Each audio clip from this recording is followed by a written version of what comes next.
प्रश्न DElEd first semester mathematics का question number 1 अब आपको मैं बताने जा रहा हूँ कि प्राइम नंबर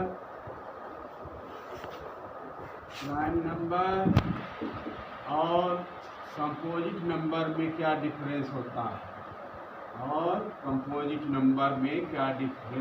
है ठीक है।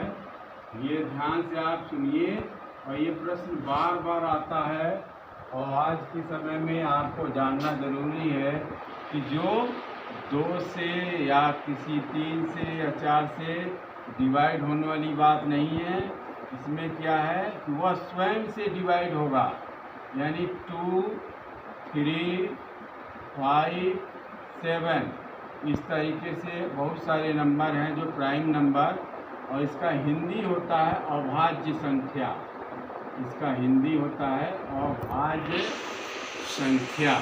ठीक है। तो अब प्राइम नंबर का हिंदी अभाज्य संख्या, कंपोजिट का भाज्य संख्या। ठीक है। ये आपको शब्द भी सीखना चाहिए वरना आप परेशान हो जाएंगे एग्जामिनेशन में। ठीक है। तो 2, 3, 5, 7 क्या हो गया, ऐसे बहुत सारे नंबर हैं जो अपने स्वयं से डिवाइड होते हैं, उनको प्राइम नंबर कहते हैं। और जो एक से ज़्यादा नंबर से डिवाइड होता है उसको क्या कहते हैं, कंपोजिट नंबर। ठीक है। अब जैसे आपको 9 दिया है तो 9 को कैसे डिवाइड करेंगे, 9 क्या होता है 3 × 3 यानी 3 से ये डिवाइड हो जाता है। ठीक है। तो कंपोजिट नंबर एक से ज़्यादा नंबर से डिवाइड हो जाता है। ठीक। अब क्वेश्चन नंबर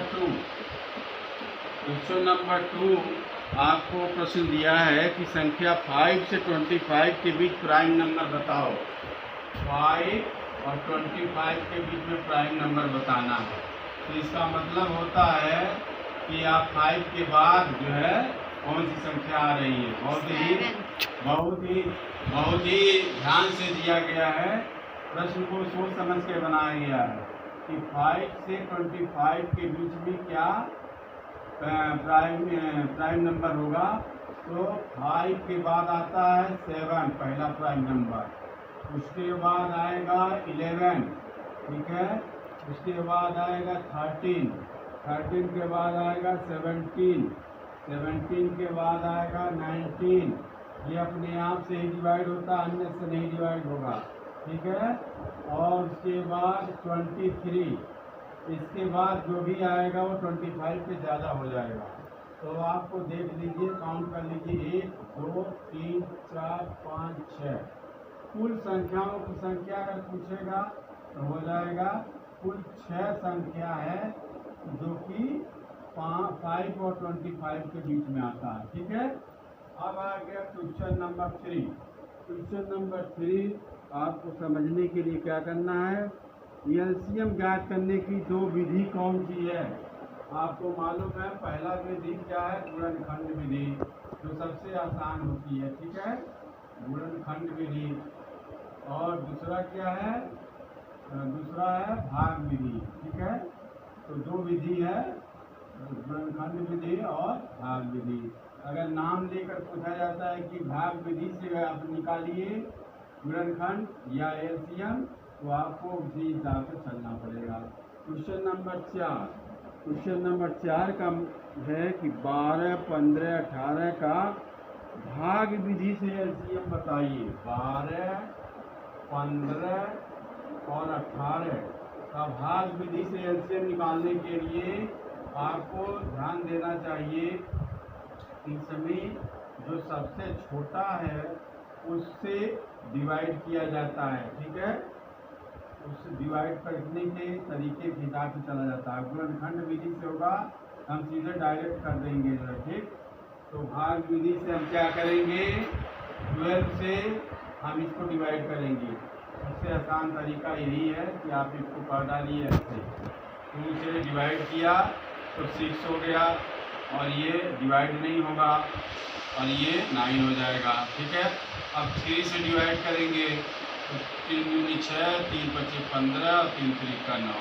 अब ध्यान से देखिए, 2 से पहले ये 5 और 3 वापस आ जाएगा। फिर 5 से 1 जब तक ना आ जाए तब तक करते रहिए। फिर 3 से, ठीक है। तो अब आ गया 1 1 ठीक।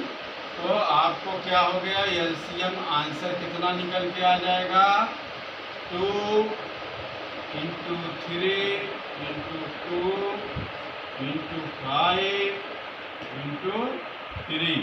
इसको मल्टीप्लाई कर दो, कितना हो जाएगा, 2 3 6, 6 दूनी 12, 12 25 60, 60 तिया 180।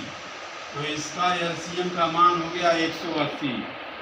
अब आपको ध्यान देना चाहिए, ये भाग विधि से लगाया गया, भाग देते हुए किया गया है, ठीक है। अब क्वेश्चन नंबर 5 आपको जानने के लिए आपको जितना प्रश्न दिया गया उसको बार बार वीडियो में देखिए, और इस वीडियो को लाइक एंड सब्सक्राइब भी करना है, वरना आप एक क्वेश्चन 2 क्वेश्चन पढ़ के इम्तहान नहीं पास कर लेंगे। क्वेश्चन नंबर 5 है, 3 डिब्बों में 60 लीटर, 70 लीटर, 80 लीटर दूध है। 60 लीटर, 70 लीटर और 80 लीटर दूध है। ये क्वेश्चन नंबर 5 है, ठीक है। अब पूछा जा रहा है कि अगर इतना दूध है तो इस डिब्बे में कितने लीटर दूध आएगा, तो कितने लीटर दूध आएगा जो पूरा पूरा विभाजित हो जाए। आगे शब्द दिया, डिब्बों को दूध को पूरा पूरा मापा जा सके, पूरा पूरा मापा जा सके यानी भाग दिया जा सके। इसका एलसीएम निकाल लेंगे, ठीक है। एक प्रश्न इसी का पूछने का तरीका होता है, जो दूध 60 लीटर, 70 लीटर, 80 लीटर दूध है, इसको बताओ कि कम से कम इसका मान कितना हो सकता है। तब भी आपको क्या करना है, एलसीएम निकालना है। बहुत आसान तरीका ये है कि पहले डायरेक्ट 10 से डिवाइड कर दो, तो 10 छक्के 60, 7 8। अब ध्यान दीजिए 2 से डिवाइड होने वाले पर ध्यान दीजिए, 2 3 6, 7 कट जाएगा, 2 2 8। अब एक कोई भी नहीं है जिसको आप डिवाइड कर सकें, तो बहुत आराम से 1 निकालिए, 7 1 1 4 हो गया, फिर 4, ठीक है। तो अब आ गया 1 1, ठीक है।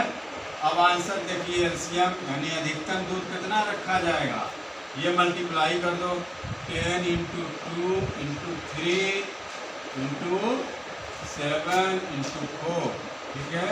तो निकल के आंसर आएगा 10 दूनी 20 या 60, 60 का 7 में गुणा करेंगे 420 हो जाएगा, 442 होता है।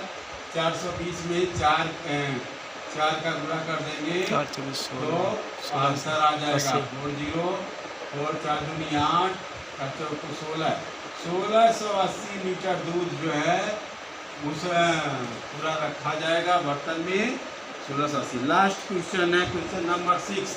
क्वेश्चन नंबर 6 है, 1842 का एचसीएफ यानी महत्तम समापवर्तक ज्ञात करने के लिए इन दोनों के अभाज्य गुणनखंड ज्ञात करिए। अब आपको मालूम है एचसीएफ यानी महत्तम समापवर्तक किसके ज्ञात करने हैं।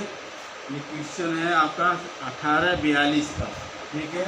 क्वेश्चन नंबर है 6, लास्ट क्वेश्चन है क्वेश्चन नंबर 6। क्या है, 18 और 42 का आपको निकालना है। क्या चीज़ निकालना है, एचसीएफ निकालना। तो गुणनखंड ही सबसे आसान है। 18 का गुणनखंड अलग से कर लीजिए रफ पर, 2 3 6, 6 3 18। और 42 में क्या करेंगे, 2 से भाग दिया 21 हुआ, फिर जो है 3 7 21 है, तो 2 3 6, 6 7 42। अब आप ध्यान दो दोनों में कॉमन क्या है, क्योंकि एचसीएफ मतलब कॉमन है 2 और 3 देख रहे हैं, बाकी कोई कॉमन नहीं है।